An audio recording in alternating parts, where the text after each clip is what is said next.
Vamos lá, então. Boa noite a todos. Sejam todos bem-vindos aí a mais uma live da Sogema. Hoje sobre um assunto extremamente interessante, relevante no dia a dia do clínico em ginecologia e obstetrícia, né? Que é o prurido genital.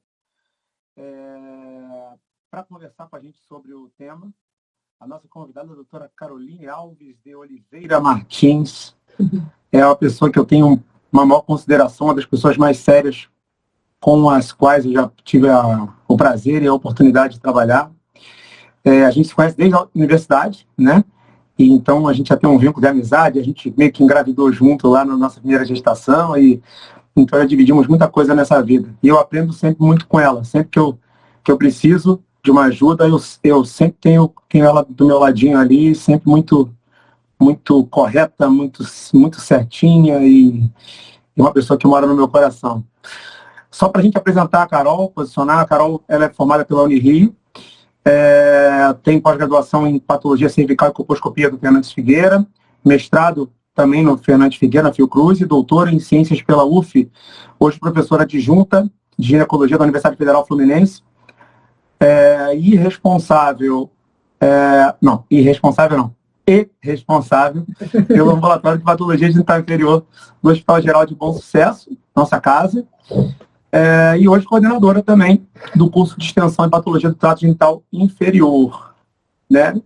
Então, Carol, só agradecer por tudo aí, pela presença, pela disponibilidade e para poder falar com a gente sobre um assunto que ainda gera muita dúvida nas condutas, principalmente na propedêutica. Acho que a propedêutica talvez seja o ponto mais controverso. E, enfim, nós estamos aqui hoje para conversar com a maior autoridade, se não uma das maiores autoridades em patologia. Então, quem for da vulva já é a medalha de ouro já, entendeu? Carol, obrigado, seja bem-vinda. Obrigada a você, obrigada aí pelos nossos longos anos de amizade, né? Décadas, né, Júlio? É verdade. Obrigada pela oportunidade de estar aqui também, de estar no curso da Sogema, e a gente poder falar desse assunto tão importante, né, e comum nos nossos dia a dias, né? Dia a dia de ambulatório, de consultório. Então, realmente um tema que parece simples, né, prurido genital, mas extremamente amplo e que pode ser, às vezes, desafiador o diagnóstico e tratamento. Então, muito bom essa oportunidade de a gente conversar sobre isso, né? A gente pode falar de mil coisas, então, se tiverem perguntas para ajudar a gente a focar o que for mais interessante, a gente vai aguardando as perguntas também. Mas, como você começou a falar, né, a questão da propedêutica, né? É uma queixa, como eu disse, absolutamente comum nos nossos atendimentos, e a gente tem que partir de uma etapa simples, básica, importantíssima dos nossos atendimentos, que é a anamnese, né? Quando você conversa com uma paciente com a queixa de prurido genital, naquela conversa você já consegue mapear algumas possibilidades, né? Então, a gente entender naquela conversa em que momento ela tem esse prurido, a relação com o ciclo menstrual, isso já faz a gente pensar em algumas situações ou não, há quanto tempo aquilo acontece, o que ela fez por conta própria, muitas vezes, em outras situações orientada e se adiantou parcialmente ou nada, né? Hábitos de higiene, a gente sabe que às vezes a paciente tem hábito de higiene excessiva, e isso puramente já é o causador daquele prurido. Você orienta hábitos e ela melhora, né? O que mais que a gente pode observar? Hábitos de depilação, né? A gente sabe que a depilação completa ali também vai gerar uma alteração daquela microbiota, podendo gerar também casos de vaginites, às vezes vaginoses com prurido. Tem muita coisa que a gente pode conversar já nessa anamnese. E partindo para o nosso exame físico, que é fundamental, né? Porque às vezes a paciente fala, eu estou com uma coceira há meses, há muito tempo, e estou tomando A, B ou C, ela às vezes já chega falando, eu tenho candidíase de repetição. Ah, sim, mas quem te viu? Não. Eu mesma comprei remédio A, tomei 4 vezes, não melhorei. Quer dizer, ela não foi examinada, e você examina, às vezes encontra uma outra situação, né? Então, o exame físico ali é fundamental, e a gente começando já no exame vulvar, né? Você vai ver justamente essa questão da própria depilação, se externamente tem algo que justifique aquele prurido, né? Alguma hiperemia, alguma edema, algum eczema que justifique. E no exame especular também tem alguns detalhes. Você pode ver pH, você vai ver a característica desse conteúdo vaginal, você pode ver, se possível também, lançar a mão da microscopia Frisco, que muitas vezes vai ajudar a gente no diagnóstico da paciente.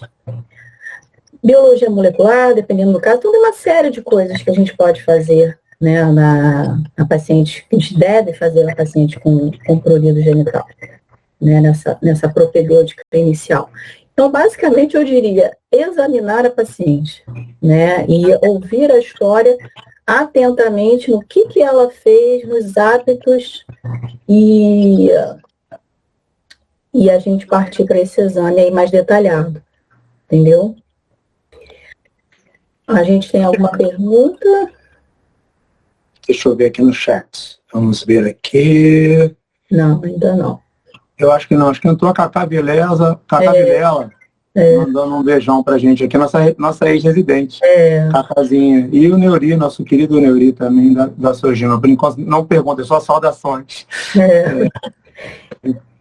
Então, Júlio, de repente a gente pode então começar a falar um pouquinho dessas causas mais comuns, né? Causas mais comuns, a correlação com a idade, né? Que eu acho uma coisa que também é super interessante, né? Porque a gente recebe, é uma queixa que a gente recebe pacientes em todas as fases da vida, né? Então eu acho interessante abordar as causas e correlacionar com isso também, Carolete. A gente pensando em causas mais comuns, né? Que a nossa própria paciente traz pra gente, a questão da candidíase. Né? Realmente a gente não pode esquecer da candidíase, que é, na verdade, causada a cândida, que é um fungo que habita normalmente nosso ambiente vaginal e que por algumas situações ela pode deixar de ser um fungo ali comensal, colonizador, e virar um fungo patogênico e causar todo aquele quadro da vaginite, né? Da vulvaginite. Mas na candidíase é extremamente importante que a gente examine, o que eu bato muito na tecla da candidíase, que eu vejo pacientes com essa candidíase de repetição, candidíase resistente, ou que não melhora totalmente, enfim, é a paciente que tem um quadro de uma candidíase complicada e não foi tratada adequadamente como tal, né? Porque a gente separa classicamente, nas formas clínicas, em complicada e não complicada. Não complicada é a maioria dos casos, vai acontecer de vez em quando na vida da grande maioria das mulheres sem comorbidades, que não estão grávidas. E aí, pontualmente, ela vai ter aquela manifestação, vai fazer um tratamento dose única, um curto período, vai melhorar. Agora, se ela tiver uma candidíase complicada e você tratar com uma dose única, por exemplo, possivelmente ela não vai melhorar, ou vai melhorar parcialmente. Aí ela, no mês seguinte, vai falar que está de novo, depois de novo. Então, vai ter um falso entendimento de uma candidíase de repetição, um prurido genital que não melhora, resistente, mas, na verdade, ela não foi adequadamente tratada. E aí, por exemplo, o que seria uma candidíase complicada? Você tem um paciente com comorbidade, né? A gente lá no Hospital Federal de Bom Sucesso, a gente tem uma grande quantidade de pacientes transplantadas, né? Elas fazem os imunossupressores. Então, são pacientes que, se tiverem um quadro de candidíase, o tratamento para elas já não é dose única. Então, ele é minimamente com 2, 3 doses.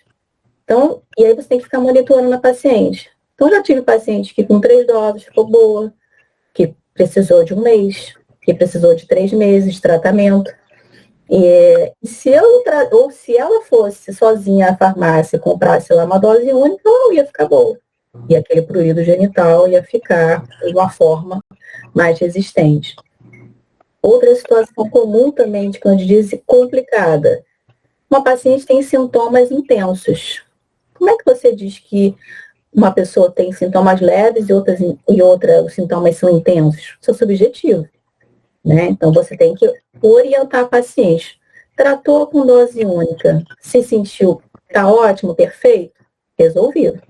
Não, melhorei 70%, 80%. Vai repetir uma dose, 72 horas. Então, você tem que ter a paciente próxima de você para entender o quanto vai ser suficiente, quanto vai ser necessário aquele tratamento, né, de repetidas doses ou não.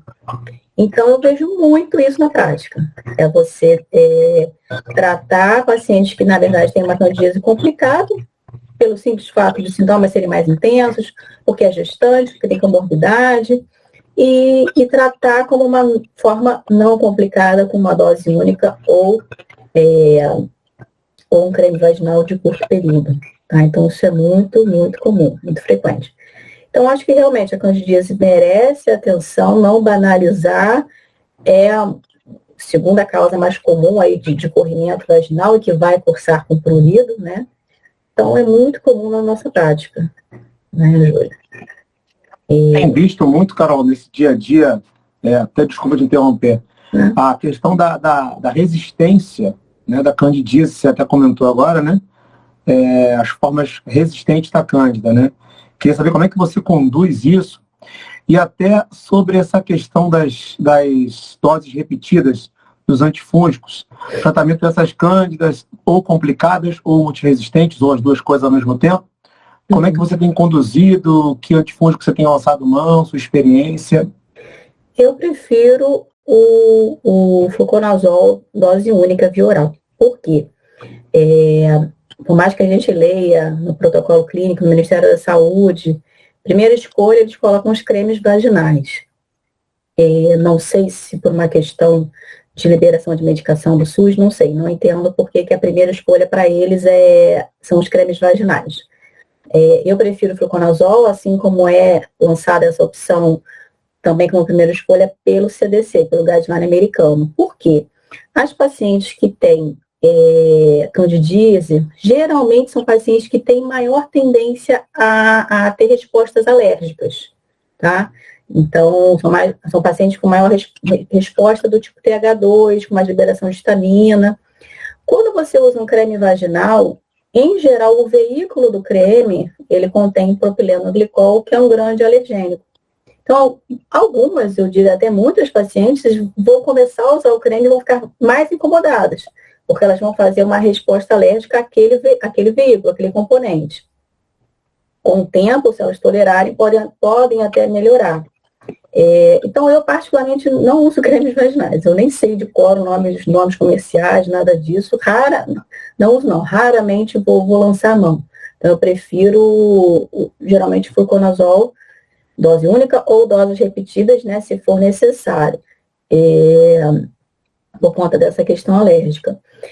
A questão da resistência aos azóis, né, ela tem sido mais falada, tem aumentado, os casos têm aumentado um pouco agora, e geralmente acontece, né, exatamente nessas pacientes que vão lá toda hora, tomam fluconazol. Qualquer coisa, qualquer prurido, fluconazol. Então, o uso prolongado, né, é o que tem feito a gente ver cada vez mais esses casos de resistência aos azóis. E aí a gente fica... Aí se você suspeitar, quer dizer, você atendeu uma paciente, você confirmou que é candidíase, você avaliou que você prescreveu o tempo correto ali do azol que você quis, e ela não melhorou, ou ela logo teve uma recaída, alguma coisa assim, você faz o quê? Você faz uma pesquisa do fungo, pedindo a identificação da espécie e com teste de sensibilidade aos antifúngicos. Vai demorar lá 1 mês, 40 dias para ficar pronto e vai chegar para você, se é resistente ou não. E aí você vai pensar em outra estratégia. aí a gente poderia nistatina, ácido bórico, entendeu? Mas ainda assim são casos mais raros, tá? Ainda assim a gente faz bastante com boa resposta, tá? E normalmente, como é que você faz esse hiato entre uma dose e a outra, Carol, nesses casos de pacientes mais resistentes? Então, o ataque é sempre uma dose a cada 72 horas. Aí você chega até a 3 doses no máximo, e a partir dali, se for necessário, você vai fazendo semanal. Em alguns casos selecionados, você poderia até fazer 2 vezes por semana, né? Aquela paciente que é sensível, mas não segura com uma semana de intervalo. Mas a maioria vai responder dessa forma, 3 doses, uma a cada 72, depois semanal. Tá? Em quanto tempo a gente está autorizado a dizer que essa cândida não é resistente a essa terapêutica? Assim, porque você faz essas 3 de ataque, que eu acho uma estratégia interessantíssima, e vai repetindo semanal. Normalmente você tem um prazo que você usa, tipo 1 mês, 2 meses, quantas semanas, X semanas, ou não tem isso? Não existe um critério objetivo? Não, então, se ela tiver sintomas intensos, um episódio isolado, mas são sintomas intensos, você está monitorando a paciente. 3 doses resolveu, ou ainda não, você fez semanal. Com 1 mês ela está ótima, perfeita, acabou ali. Agora, se você já classificou como uma candidíase de repetição, dependendo do autor, ela vai ter 3 ou 4 ou mais episódios por ano, aí esse esquema é de 6 meses, né? Lembrando que ao final de 6 meses, algumas pacientes você vai parar e elas vão recidivar. E aí você vai ter que fazer talvez uma manutenção de 1 ano, entendeu? Então você vai minimamente nas recorrências 6 meses e nos outros casos você vai vendo paciente a paciente, com mínimo de 2 a 3 doses. Entendeu? Perfeito. Perfeitíssimo. Além da cândida, Carol, e até quais são as condições que fazem mais confusão com a cândida, né? A gente hoje se vê, querendo ou não, em situações que são curiosas, né? O paciente manda pelo WhatsApp uma queixa para a gente e a gente tem que tratar sem examiná-la, né? Tipo assim, o fluconazol acaba sendo o amigão da galera porque resolve grande parte dos casos. Mas nem sempre resolve, né? O tirozinho no escuro nem sempre acerta. E aí, os principais diagnósticos diferenciais, assim, quando a gente não acerta o tiro com o fluconazol. Então, vou falar disso. Deixa eu só ver que tem umas perguntinhas aqui, só para a gente não perder o ganho. Vai lá. Peraí. Tatiana falou, gestante não pode fazer via oral. Exatamente. Talvez por isso prescrito muito o metronidazol. Sim, mas no caso da candidíase, não resolveria o metronidazol, né? E aí tem realmente a opção do creme vaginal, que realmente ela não pode fazer fluconazol. Riscos da candidíase na gravidez, né? Como qualquer vaginite, vai alterar aquele microbioma, então pode aumentar todos aqueles desfechos obstétricos, né? Além do desconforto da paciente, então realmente alterar aquele microbioma e interferir ali nos desfechos da gestação. A Tatiana está corrigindo, exatamente, nistatina. Isso aí, ela mesma já respondeu, o risco de parto prematuro, e está falando da opção da nistatina, perfeito. Para as gestantes, a gente não pode fazer em nenhum trimestre o fluconazol. E a Renata está falando até quando a depilação contribui para a candidíase. Então, Renata, isso é bem interessante a gente falar, porque é um hábito não só agora da brasileira, né, acho que mundial, essa questão da depilação completa, enfim, mas já tem se falado nos congressos internacionais e também artigos mostrando que essa retirada total dos pelos altera sim o microbioma ali daquela região. Então você facilita a ocorrência das vaginites e vaginoses. Então nem 8 nem 80, nem o excesso, né, que vai ter a grande proliferação bacteriana, e nem a retirada total. Mas várias mulheres fazem isso, não tem nada. Sim, várias tem, mas aquelas mais suscetíveis, aquelas mulheres com maior tendência alérgica, elas vão acabar desenvolvendo. Às vezes, vaginose bacteriana, dependendo do tipo ali da comunidade vaginal que predomina para ela, e às vezes candidíase vulvovaginal, tá? Então, contribui sim, a gente não consegue definir exatamente qual. Talvez essas pacientes que têm mais fator de risco para uma coisa ou outra, tá? E aí, entrando, então, na pergunta do Júlio, dos possíveis diagnósticos diferenciais, né? Então, uma coisa que eu acho importante a gente falar é da vaginose citolítica. Por quê? Não é tão comum quanto a candidíase, quanto a vaginose bacteriana, mas talvez seja mais comum do que a gente imagina, porque é uma condição autolimitada, uma vez que ela vai acontecer mais no período pré-menstrual, e quando a mulher menstrua, ela tende a desaparecer os sintomas. Né? Então, o que é a vaginose citolítica? Aquela mulher que, no período da fase lútea, pré-menstrual, em que é normal a gente ter um aumento de lactobacilos, é normal ter maior acidez, só que para algumas é um excesso. Então, é tão aumentado que aquela hiperacidez gera um desconforto, gera o prurido, e aí confunde com a candidíase. E aí as pacientes muitas vezes falam, eu estou com prurido, fez a medicação. Aí ela menstrua, ela vai melhorar, porque ela vai alcalinizar com o sangue da menstruação, e ela acha que melhorou por causa do fluconazol. Aí vai dar o outro ciclo, de novo, estou coçando. Aí de novo, aí chega uma hora que ela fala, estou com candidíase de repetição. Só que ela não foi examinada. Né? Se você examinasse, você ia ver um conteúdo vaginal característico da fase lútea, não ia ver grumos. E aí, nesse caso, a lâmina fresco ia fazer a grande diferença. Né? Porque você ia ver que não tem aumento de polimorfos nucleares que você tem na candidíase. Né? Porque às vezes realmente fica difícil você fazer esse diagnóstico diferencial. Mas eu lembraria muito da vaginose citolítica como um possível diagnóstico diferencial da candidíase. Aí na anamnese você vai perguntar, quando que você tem a coceira? Antes da menstruação. Sempre antes da menstruação. Tá? Então, e geralmente essas mulheres na gravidez também tá com esse desconforto pela hiperacidez, que também vai ser mais fácil de acontecer no período da gestação, tá? Perfeito. A Karine está perguntando se o DIU pode aumentar a incidência de candidíase.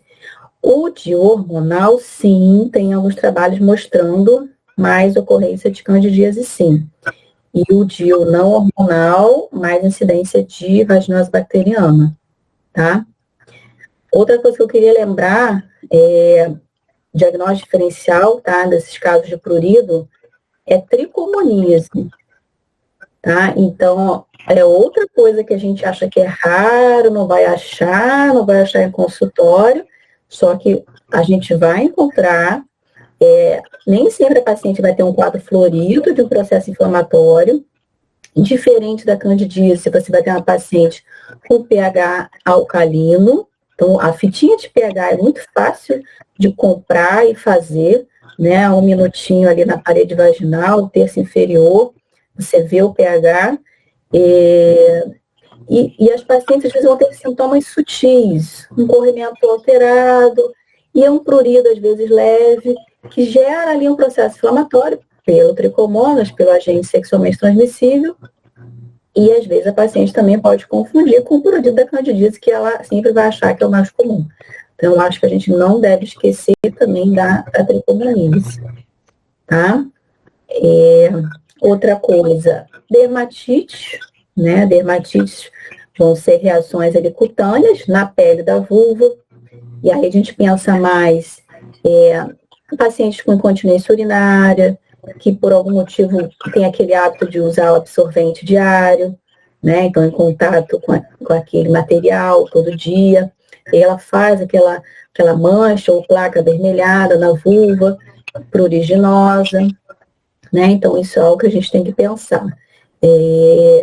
Às vezes, um sabonete novo, sabonete perfumado, né? Uma calcinha nova, calcinha de lycra, dependendo da paciente, aquilo vai gerar uma dermatite, um processo inflamatório na pele, que vai gerar prurido e que ela vai achar que é candidíase, né? Então, só examinando para a gente ver, tá? A Lúcia está perguntando o que pode usar. O que pode usar para quê, Lúcia? Exatamente. Bota aí para gente qual a dúvida. O que mais? Outra coisa que às vezes gera confusão. Líquen simples crônico. Tá? Líquen simples crônico não é líquen escleroso. Depois a gente vai falar sobre isso. Líquen simples crônico é aquela paciente que, por algum motivo, ela gerou um ciclo vicioso de coçadura, tá? E aí, ele pode ser idiopático, a gente não sabe por que começou, tá? Às vezes é uma questão emocional, ansiedade, enfim. E a paciente começa a coçar, geralmente à noite. Ou ele pode ser secundário, né? Secundário a alguma condição que gerou aquele prurido crônico, tipo a candidíase, tipo uma dermatite. E aí você trata a candidíase, melhora a infecção fúngica, só que ela mantém o hábito de coçar. Ela mantém a pele liquenificada, ou seja, a pele espessa, com aquelas marquinhas mais visíveis.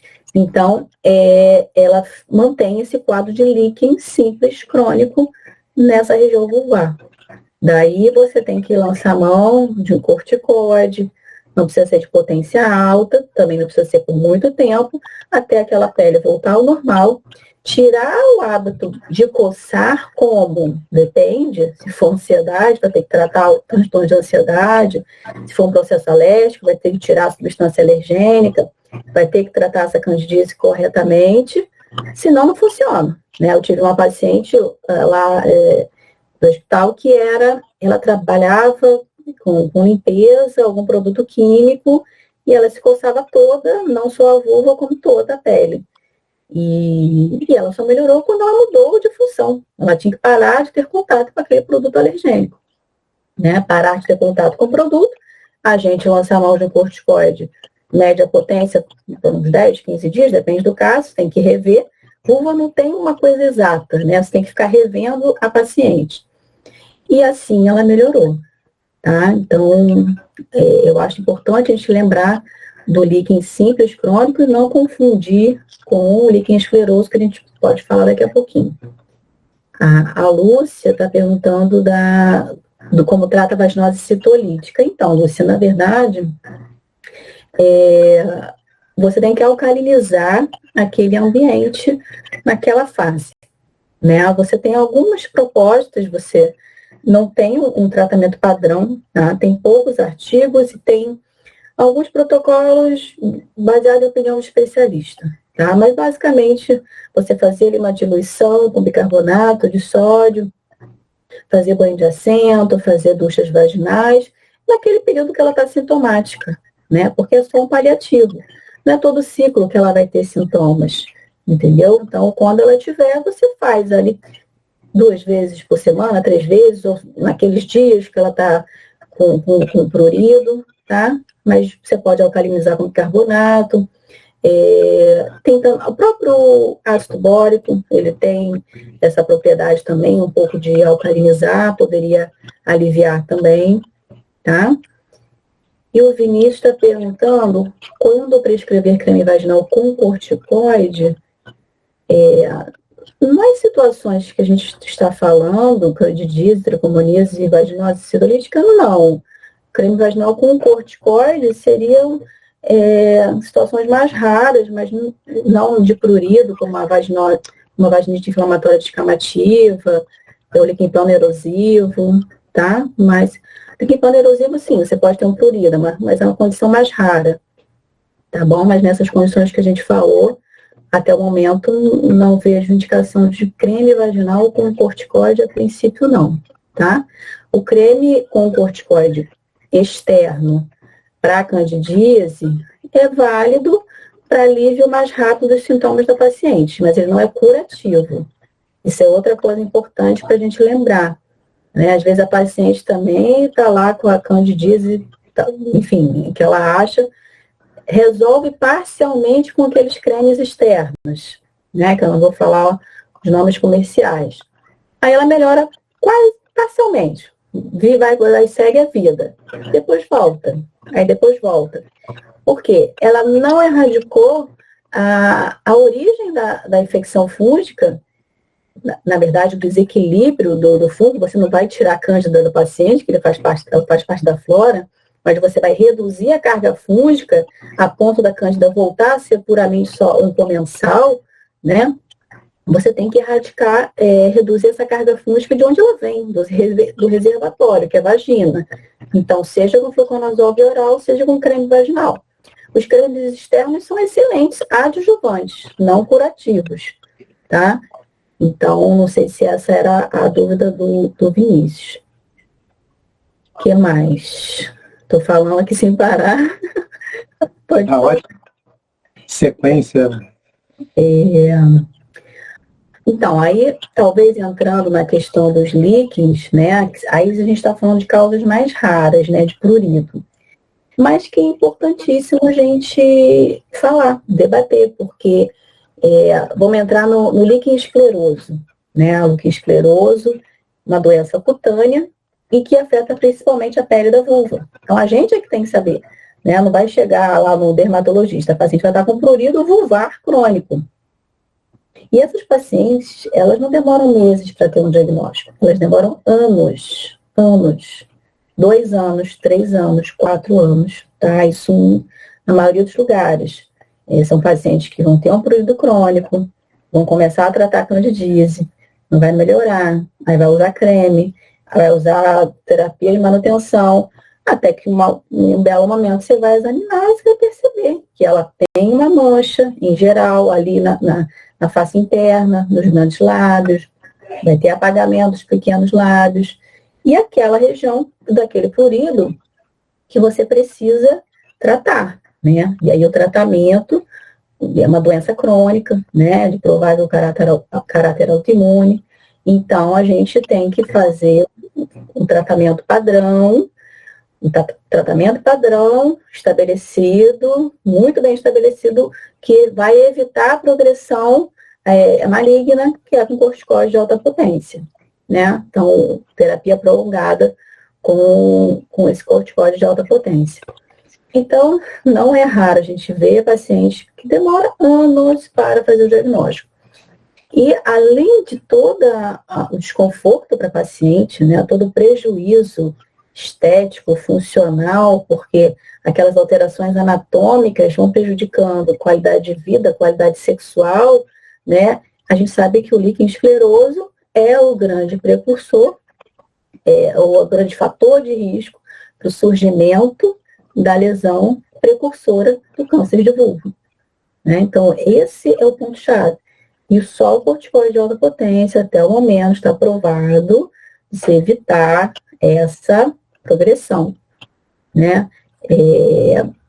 Então, o câncer de vulva, infelizmente, a gente, quando vem pacientes que não tiveram seu diagnóstico, não trataram corretamente, não mantiveram o segmento adequado, né? E o câncer de vulva, diferente do câncer de colo uterino, a maioria é oriundo dessa via do líquen, né? Não é a maioria oriunda da via do HPV, como o colo uterino. É possível, mas não é a maioria, né? Então, as nossas pacientes são mais velhas e geralmente tiveram ali um líquen escleroso não diagnosticado ou não tratado ou acompanhado adequadamente, tá?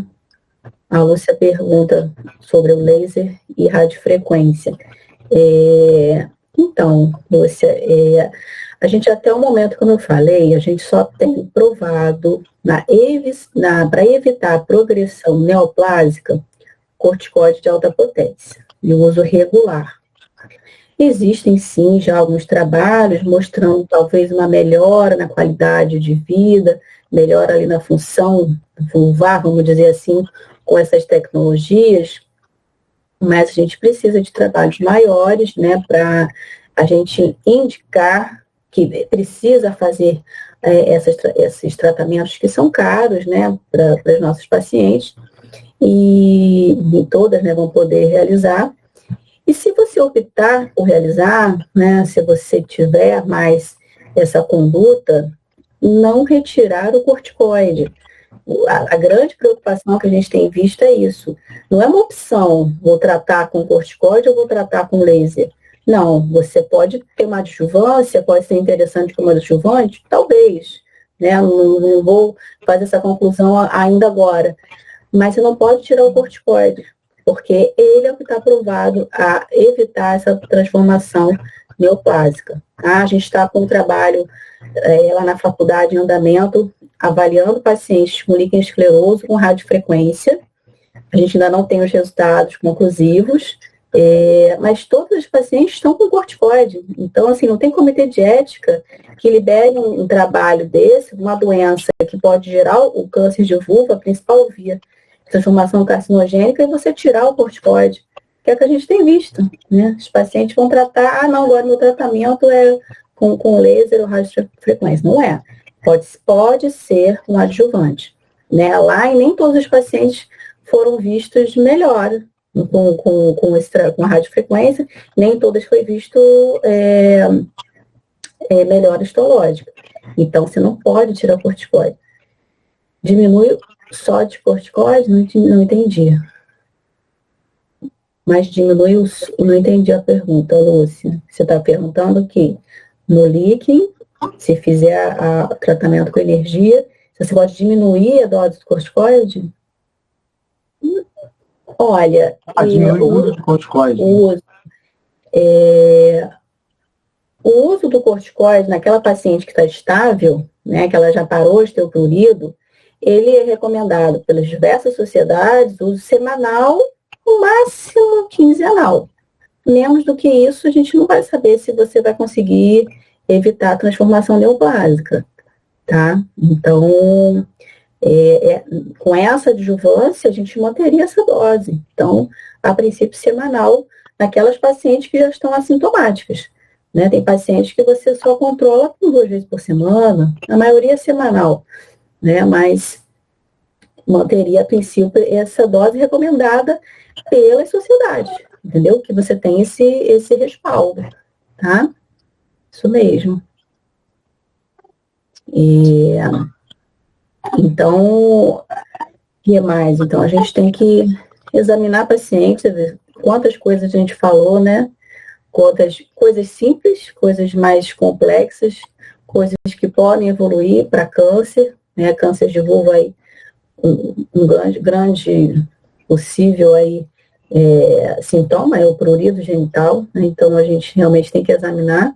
Às vezes, nossa, chega a paciente, quando você vê, não acredita, né? Paciente com prurido crônico, quando você vê já a lesão ali tumoral, né? Mas são muitas e muitas nuances, né? Então, só conversando, examinando e vendo todos esses detalhes. Prurido vulvar crônico, né, Carol, na paciente idosa, né? Paciente pós-menopausa.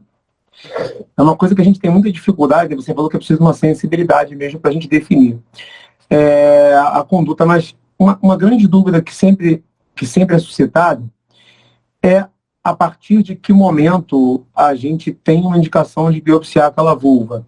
Eu lembro quando eu era R1, isso já faz muito tempo, né? Foi 2002, 2003. O pessoal falava assim, você vai fazer um ciclo de corticoide de alta potência, cara, se não melhorar a biopsia, né? E a gente percebe que não é bem assim. Queria que você comentasse isso com a gente, né? A Luísa que invadiu o quarto, também lembrei que a gente tem que falar de crianças, tá? Ela invadiu, quase entrou aqui na live. Mas, primeiro as idosas, né? Que a gente tem uma preocupação maior com essa transformação maligna do líquen escleroso.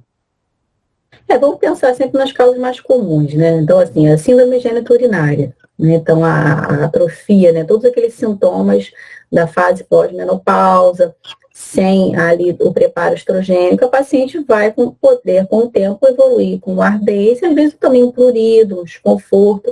Então, você vai examinar e vai ver aquele quadro, né? Aquela mucosa mais pálida, as petequias, todo aquele quadro de síndrome geniturinária. E você vai fazer seu tratamento e vai observar a resposta, né? Pacientes mais idosas que possivelmente podem ter incontinência urinária, podem ter as dermatites irritativas ali de contato, né, a urina, as nossas secreções corporais, como grandes alergênicos, irritantes.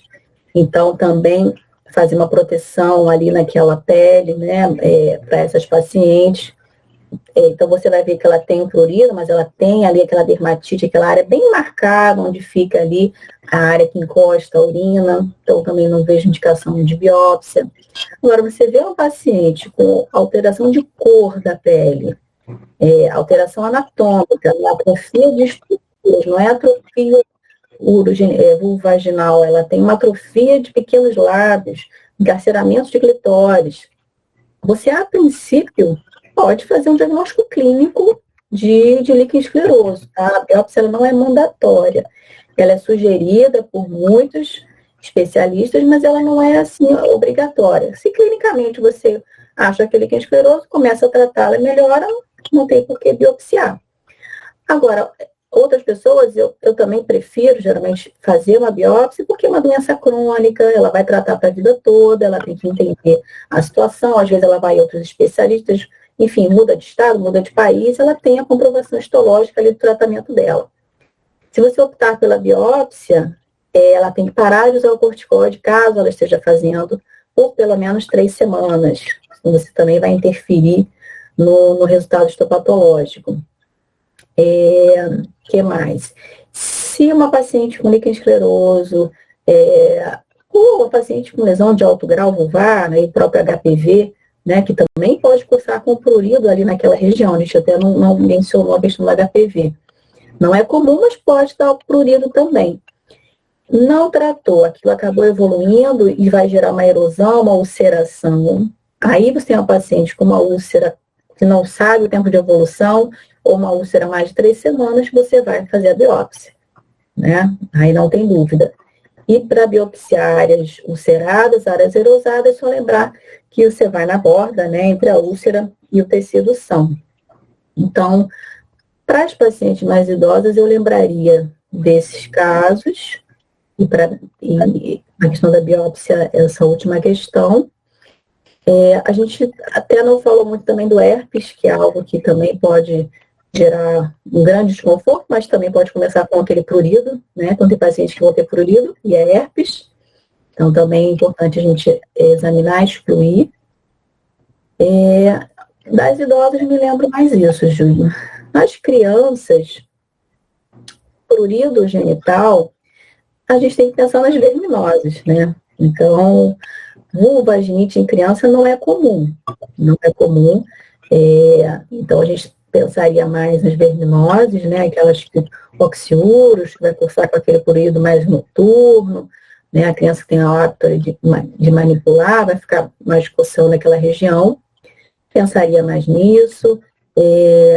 As dermatites, né? As crianças com dermatite de fralda, fica muito tempo com a fralda, não troca tantas vezes, ou também com peles mais alérgicas, mais vulneráveis, em contato com a urina e fezes, vão fazer essas dermatites e vai gerar. Às vezes é difícil a criança dizer que está com prurido, né? Ela tem de ficar botando muito a mão ali na região. Então a gente também tem que ter cuidado com essas dermatites em crianças, né? Então, proteger muito aquela pele. E aí, cuidado com a higiene excessiva em criança, porque a gente acha que tudo também tem que lavar, passar sabonete, e sabonete glicerinado vai puxar todo o óleo protetor da pele e pode gerar mais resposta alérgica também, né? Então, pequenas quantidades, mais com água, para as crianças também. O que mais? Então, vulvaginite pode acontecer? Pode, mas é mais raro. Então, acho que não vale a gente entrar muito nisso.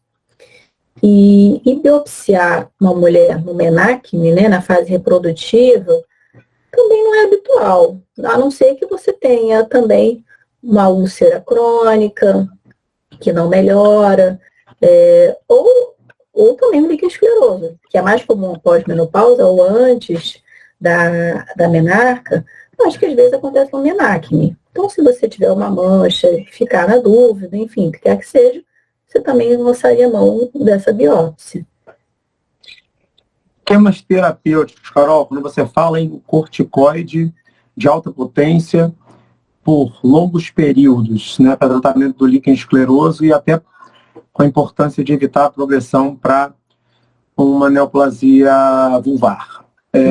Qual que você lança a mão? Como é que você faz? Explica para a gente. Olha, a primeira escolha, né, pelas diversas guidelines, enfim, pelos artigos, né, dos grandes especialistas na área, a primeira escolha é o propionato de clobetasol. E aí, tomada, porque o creme vai ter aquele propileno-glicol que pode causar a irritação na pele da paciente que já está com uma condição ali gerando prurido. A paciente chegando sintomática para você, e você clinicamente viu um quadro de líquen escleroso, a princípio o esquema preconizado é você fazer no primeiro mês, todo dia, à noite, no segundo mês 3 vezes por semana, ou dias alternados, no terceiro mês 2 vezes por semana, você vai revendo a paciente, ela vai melhorando, você consegue deixar ela na dose semanal de manutenção e vai revendo essa paciente de 6 em 6 meses para a vida toda. Então, ela tem que entender que é uma doença crônica com esse risco e que precisa de acompanhamento regular, periódico. Então, a princípio, esse é o corticoide ultrapotente que a gente tem e o preconizado. Aquela paciente que não tem nenhum sintoma que pode acontecer, ou ela tem poucos sintomas, evoluiu muito bem, ou tem aquela pele mais atrófica e o corticoide ultrapotente gera também um desconforto para ela, você poderia até reduzir um pouco a potência, tá? Então já tem trabalhos falando de potência alta, tá? Como a betametasona, tem outras opções, e você faria o tratamento com esses corticoides também de alta potência. Mas não menos que média, tá? Então, para doenças crônicas, você tende a usar alta potência ou ultrapotente. E doenças mais agudas, como dermatites, vulvaginite, potências mais baixas, né? Baixa potência ou média potência. Entendeu? Perfeito, perfeito. Mais claro impossível. Vamos ver lá no chat se temos mais alguma pergunta, Carolete. A propósito do que você falou, Carol, me fez lembrar um caso que nós tivemos lá em Bom Sucesso, no ano passado. Foi muito curioso, né? Eu estava no plantão lá em cima no centro cirúrgico, aí um anestesista que estava de plantão com a gente chegou assim: Júlio, vem cá, me fala qual creme que é bom para coceira. Aí eu falei: mas o que coceira? Não, coceira em geral. Eu falei: cara, o ideal seria examinar paciente, coisa e tal. Enfim, ele me convenceu ali, moral da história, eu passei um creme vaginal lá qualquer de nistatina, com cloreto de benzalcone e metronidazol. Aí passei aquilo lá. Cara, Deus é bom. Eu estava descendo de escada, descendo com a Roberta Ostra, para fazer o atendimento lá embaixo. A senhora estava lá embaixo. Era uma pessoa com um pouco mais de idade, devia ter talvez seus 50 e muitos anos, e ela estava acompanhada do colega anestesista. E aí eu falei: não, vamos lá examinar. E era um caso que eu acho que você acabou conduzindo depois, que era um herpes disseminado, absurdamente grave. Ela foi internada e tinha, acho que salvo engano, agora não vou lembrar exatamente, porque acho que você conduziu, que tinha uma área de líquen também bastante ampla. Você recorda desse caso? Ela é uma paciente jovem, que tinha uma infecção herpética bem importante. Era jovem, né? Isso eu não lembro. Ela é uma paciente jovem, com um quadro assim, uma primeira infecção herpética, e que depois a gente ainda ficou com uma suspeita de um líquen plano erosivo. Exatamente. Essa mesma. Então ela era diabética, e aí ela fez a ciclovir um tempão até regredirem completamente as lesões. Exatamente. Aí quando ela eu ia passar um cremezinho qualquer para ajudar o colega lá, e foi providencial o exame físico, né? A propósito de tudo que você falou, né? Da importância de uma propedêutica adequada, anamnese, exame físico, né? E quando eu converso com você, Carol, e aí é quase que impossível a gente não entrar nesse assunto, né?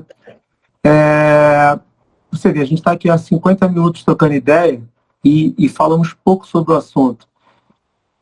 como é que o colega ginecologista, né, atendendo, por exemplo, alguns planos de saúde, que eu também prefiro não dar o nome aqui, que fazem uma agenda virtual, colocando uma paciente a cada 10 minutos, e o colega se submete a isso, como não ser negligente em alguma pergunta, ou até mesmo em não examinar. Se você tem que examinar, tem que fazer tudo ali em 10 minutos, quer dizer, anamnese, exame físico, coleta de corpo citológico, exame mamário, ninguém faz exame mamário. Assim, o cara tem que escolher uma coisa para esquecer hoje. Então, troca ideia hoje. Na próxima faz o exame físico. Quer dizer, é um negócio que é um completo absurdo que acontece hoje na nossa especialidade, na verdade se obrigue mesmo, né? Porque a agenda não é mais o profissional que faz, a agenda é colocada na internet ali à disposição da demanda que o plano tiver. Se o plano tiver muitas vidas, o médico que aceita se expor a isso. E, evidentemente, a gente sabe que se houver um processo ético por negligência, esse processo não vai recair sobre o plano de saúde, vai recair sobre o indivíduo, sobre o médico. Então, assim, fica a dica aí para os colegas que de repente estejam aí na nossa live, né? Que repensem isso. É uma exposição da gente, na verdade a conta é a gente que paga e o bônus é todo dessas operadoras de saúde. Então isso eu acho que fica a minha manifestação sobre esse aspecto também, Carol. E falando em prurido genital, como você disse, é impossível você fazer uma orientação adequada nesse tempo, né? Então, você tem que orientar desde os hábitos até como vai a questão de higiene, a depilação, os medicamentos, 1000 coisas, é impossível em um tempo tão curto. Né? Exato. Então, nem correlação com o ciclo menstrual, quer dizer, vida sexual, se esquece, não. Infelizmente acaba. A Maria Alice aqui, marota, nossa ex-residente também, a Madinha, minha filha ela. Ela falou que lembrou da paciente. Uma paciente que nós atendemos no nosso plantão, sim. Carol, cara, achei sensacional, cara. A gente, quando começa aqui a live, a gente fica um pouco... Hã? O quê? Falei demais, falei sem parar. Nada, foi maravilhoso. A gente, quando começa a live, a gente fica meio tenso aqui, né? Meio ansioso, mas aí depois a gente vai lembrando dos bate-papos da vida lá. Como sempre, aprendi muito com você. Eu tenho a bênção de estar contigo lá segunda e quarta no hospital, poder de repente encontrar contigo no Dudas ou no corredor ali para poder passar esses casos que de vez em quando aparecem na nossa clínica diária, mesmo eu sendo mais obstetra do que ginecologista na minha prática clínica, mas achei extremamente valioso. Minha ideia agora daqui adiante também, e aí até aceito sugestões tuas também, é a gente trazer as lives com grandes sintomas em ginecologia, obstetrícia e masto, né, as mastalgias. Pretendo que seja o próximo assunto com o Dr. Marcelo Moraes, mastalgias e descargas papilares. E sempre que houver uma sugestão que você julgue importante para a gente trocar ideia, ou que surja um novo guideline, você fica à vontade. A sugestão é sua. Né? Quando o Luiz idealizou a sociedade, ele queria realmente que fôssemos amigos juntos, que trocássemos ideia, que, cara, assim, da forma mais informal possível, trocando ideia num congresso, estando com a família lá, comendo churrasco e dando aula do lado. Então, a ideia é exatamente essa. Eu te agradeço demais, tá? Por ter, assim, na verdade, você me agradeceu, quem te agradecer sou eu. Aceitar entrar nesse trem um pouquinho desgovernado, mas que a gente está tentando fazer com que dê certo. E obrigado por esse voto de confiança aí. Obrigada a você, obrigada pela oportunidade do curso de extensão, para quem não sabe, né, eu e Rebeca Oliveira, a gente está tocando esse primeiro curso, né, Júlio, nesses 4 sábados. Obrigada a todo mundo que entrou. A gente não consegue responder as mensagens porque a gente está em outra plataforma, tá? A gente vê as mensagens de vocês, mas a gente não consegue escrever lá. mas a gente agradece aí todos os comentários, todas as perguntas, foi muito bom todo mundo participar. E o Júlio, por todo esse período, né, Júlio, que a gente está junto, a gente está sempre em contato, sempre em pensamento positivo um pelo outro, então é muito bom tudo isso. Obrigada, viu, gente? Aqui tem vários amigos aqui mandando beijos para você, olha, fãs, a Fernanda Veiga, Carol maravilhosa, sou sua fã. Meu pai também, muito bom. Ana Clara também mandando um beijão para você. Ana Clara, guarda ela lá na PTGI, ela não vai. A Carol? A Carol não. Ana Clara Caminhalas. Outra Fica feraça. só lá no plantão. Outra super fera. E vamos lá, nós tem a Mari Rosa. E o Neuri mandando um beijão. A Mari Rosa sempre puxando o seu saco, né?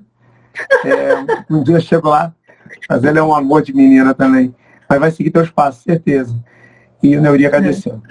Carol, cara, assim, muito, muito, muito obrigado. Fique à vontade, tá? A sociedade é sua, a porta está sempre aberta para o que você quiser falar, publicar, enfim. A gente tem a nossa revista também, que eu tenho uma grande vontade de sedimentar maior essa relação com sua mesmo, especificamente, com essa revista. E a gente poder aprender muito com você e crescer junto com você também. Tá bom? Obrigado. Prazer, Júlio. Boa noite. Boa noite a todos. Amigos, obrigado aí também pela presença, pela paciência comigo aqui com a minha... comigo aprendendo aqui com a Carol. Então é isso, amigos. Até a próxima.